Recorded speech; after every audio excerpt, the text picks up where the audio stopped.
好，回到节目，我们现在就来看一下美国他们目前所面临的经济问题到底有多严重哈。根据这个美国国会预算办公室最近丢出了一颗震撼弹，指出呢，在2036年这个时候，美国国债将会达到 GDP 的120%。报告也显示呢，光是利息的支出就将会从1兆美元暴冲到2.1兆美元，而且呢，从2026年到2036年呢，每年的赤字都将会超过 GDP 的5.6%。那有一个数据也提供给大家，2025年美国财年的这个最新完整数据，联邦政府的利息支出一共是大约9700亿美元，联邦政府全年收入大约是5.2兆美元，所以呢，利息占了收入的比例呢，大概是将近2成。这是什么意思呢？也就是说呢，赚10块钱，美国政府赚了10块钱，可是其中有将近2块钱是要来付它的债务利息的。这蛮恐怖的哈，这代表美国政府未来不只是在花钱发展经济，而是必须有将近2成的钱是用来付这个债务的利息。那同一时间也看到美国家庭的总债务也创下了18.8兆美元的新高，等于是说呢，不只是政府在借钱连美国人民也都在借钱。债务的问题现在会是压垮美国的一个很重要的因素嘛，这个债真的是非常的惊人，我相信川普跟他的团队也一定非常的清楚啊。所以面对庞大的债务，尤其光是利息，10块钱赚进来，2块钱就要付利息，这个真的是很难想象，怎么解决这个债务问题啊？简单说就是无解啊。但是我把那个川普在选举的时候两边的阵营里面讨论的未来国债的情况跟国家财政的情况呢，把它放进来稍微解释一下。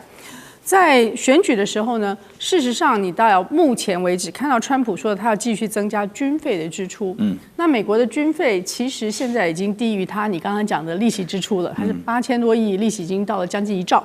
那这军费支出里面绝大多数都是经常性的维运，因为美国有庞大的海外基地啦，也有它有很多的军人等等。好，那它其实在研发以及作为军事武器的支出呢是非常的少。也就是因此，今天如果你坐在白宫里面，你想要去增加你的所有的预算里面，你有60%以上是不能动的，是国家的固定的法定支出，剩下的不到4成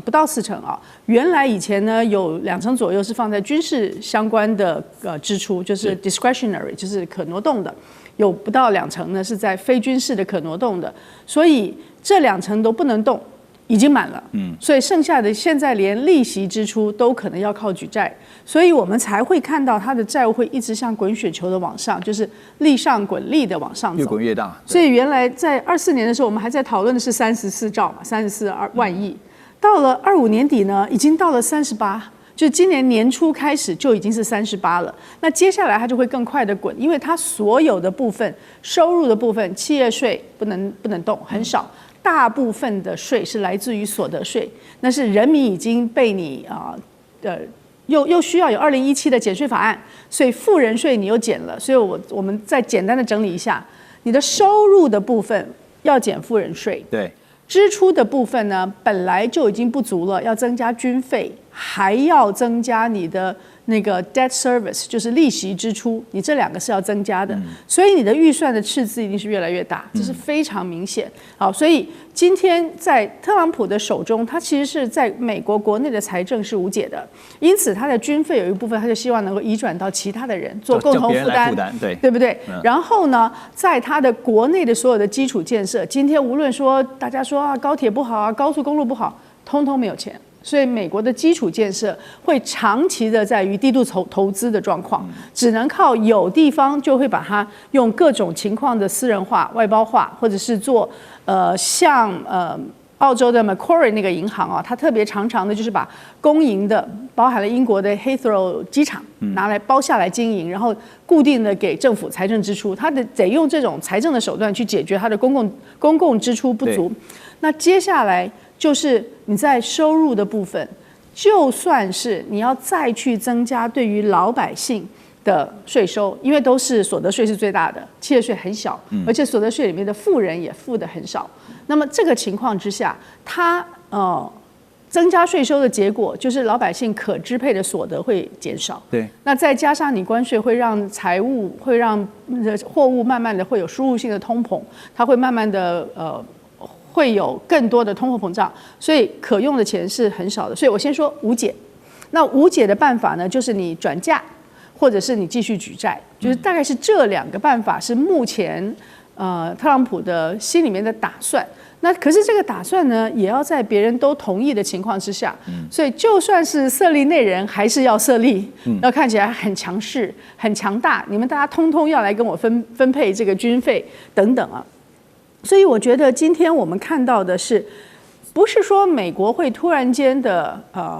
崩解，对。可是它的影响力，因为它要不断的向跟随它的那些国家要求他们做更多的相对负担，所以以前做那个大哥讲话的分量呢，事实上是越来越低的，削弱。对，也就是为什么你现在会看到欧洲的很多国家，以前的中等强国跟着他走的，现在会重新的想一想。等一下我们也会特别提到哈，中等国家这个部分 ，Carney 哈，在前一阵子在这个达沃斯上面也讲的，中等国家 middle power 必须要团结在一起啊，他们虽然没有明讲是哪一个国家，就对抗哪一个国家，但是其实大家都知道就是美国哈。我刚刚提到，就让我想到一句成语，就是打肿脸充胖子，就是你的样子还是得做出来。可是呢，要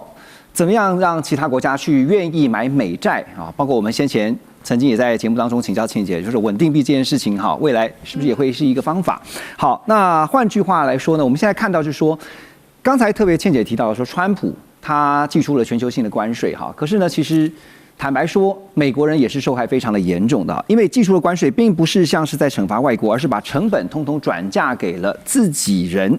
好，因为呢，这个像是纽约联准银行的研究就指出呢，川普把平均的关税从22.6%提高到13%，那么其中呢，超过90%的成本却是由美国的消费者买单。另外呢，花旗也警告说，市场低估了通膨回升的风险。现在的环境呢，不是低通膨哦，而是结构性更高的通膨。另外，雪上加霜的看到了，美国现在也是有一种 K 型的现象哈，这个 K 型经济正在严重的加剧。美国银行报告就显示说，高收入家庭消费仍然成长2.5%啊，中产阶级呢则只有1%，最糟糕的就是低收入户哈，只有0.3%的成长，显示这个 K 型断裂正在向中产阶级蔓延。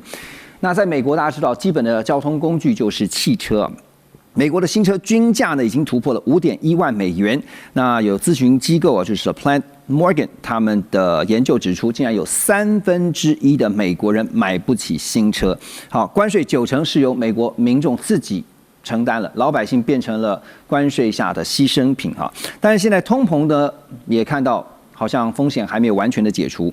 那就让人想到说，前一阵子川普已经提名了这个 Walsh 啊作为下一任的联准会主席啊，所以大使觉得5月份后就如果没有意外的话，他就会接替鲍尔。那目前的一些分析也说他是有政策性任务的。您觉得他会如何配合川普？就是在他上任之后要配合川普，赶快的调整相关的这个经济政策，然后呢，最重要的还是以力选情。Walsh 他基本上他的权限就是能够降息嘛，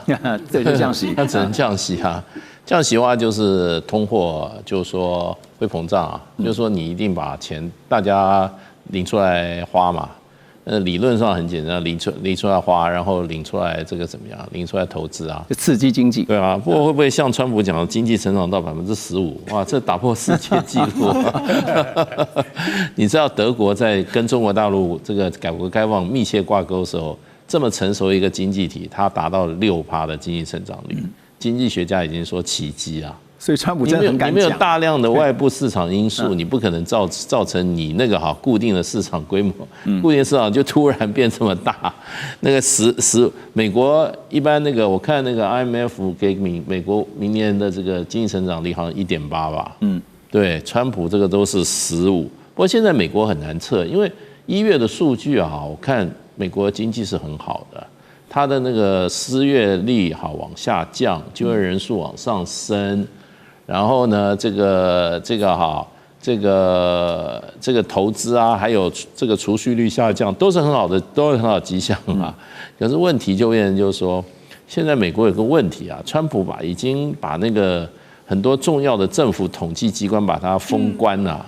它没有官方的统计数字，对，都是这些机构、私人机构统计数字，私人机构统计它有它自己私机构的自己的利润，它有它的那个考量，利之所在啊。他今天要炒股票市场，他要做什么？他的那所有的报告考量，但他没有公信力啊，没错，你只能参考几个凑起来看嘛。那所以现在我觉得美国现在基本上，你要说这个关税的问题90%于美国负担，我们只要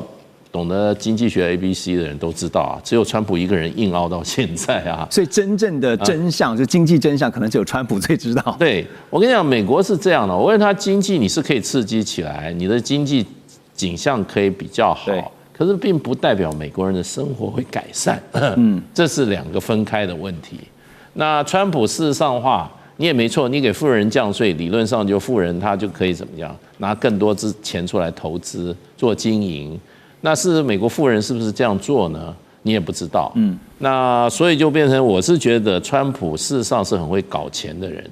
对，在今年日本就要有5500亿嘛，对不对？韩国也要3500亿，台湾也有2500亿，对，还有我们4年之内还要买超过800多亿，对啊，800多亿的美国的货品嘛。对，他是在外面抢了不少钱啦。我觉得对美国的经济是有帮助。可是回过头来就变成就是说，你美国的经济现在的问题就是说，你有竞争力的产业就是 AI， 所以钱都在 AI 里面噼里啪啦的投资。你其他的传统产业你振兴得起来吗？振兴不起来。所以这只是结构性的问题，对。他的事就是说，某些部门会起来，可是不是很平均的。所以我认为，可是问题，美国这个社会本来就不认为你政府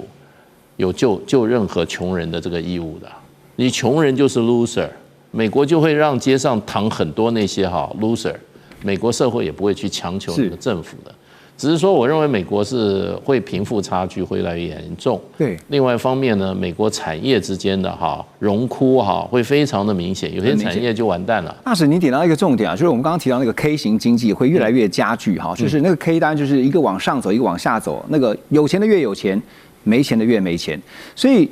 其中选举对于川普来讲是非常的重要。刚才我们也提到 ，Ross 也讲说，这个要搞好经济，他必须要想办法，不管用什么方法。可是呢，最重要的还是刚才大使有点到一个重点，你要让人民对这个生活是有感的，生活真的有变好，经济有变好，怎么样让美国选民有感？你说经济方面嘛？所以刚刚也提到一个数据，是1/3的美国民众竟然买不起新车。对。其实我认为今年应该会有一些很漂亮的经济数据，经济成长率应该会很不错，而且失业率也应该还是会不错。可是刚刚大使讲数据是一回事啊，实际的感受是一回事。对，就是的确是两码回事了。但是基本上很多选区已经搞定了。是深红或深蓝了，所以摇摆的选区也不多了，所以其实不只是经济问题会是关键。对，所以除了经济问题之外，川普白宫共和党还是有其他牌可以打了，比如说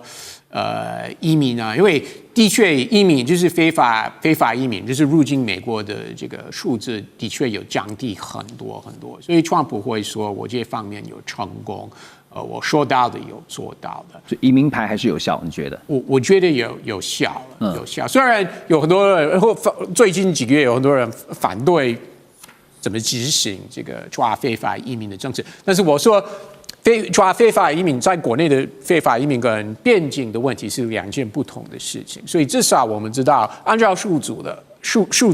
边境就是在边境从墨西哥入境美国非法。这个数字是降低很多了，所以真的有从 out of control 变成是有控管的很好，这个边境安全，所以川普一定会打这一牌了。那另外就是所谓的文化战，就是 DEI 这些东西啊，那川普还是会强调，然后民主党太左了。那其实2024年总统跟国会选举，共和党打这一牌是非常非常的成功，所以共和党会在，即使你对我们共和党有不满的地方，或者你对经济有不满的，但要提醒你啊，上次不管是拜登或民主党国会，他们真的太左了，这个也有吸引力了。但你觉得会有哪些实际的政策或者是做法，让川普就算已经讲到天花乱坠的说15%，但是问题是选民会觉得经济成长率是15%，那跟我有什么关系？哦，我们都知道经济成长率不可能是15%，你也觉得15%太夸张了，对不对？当然是很好，那就算是10%就好了。那问题是实质的做，但是我们看今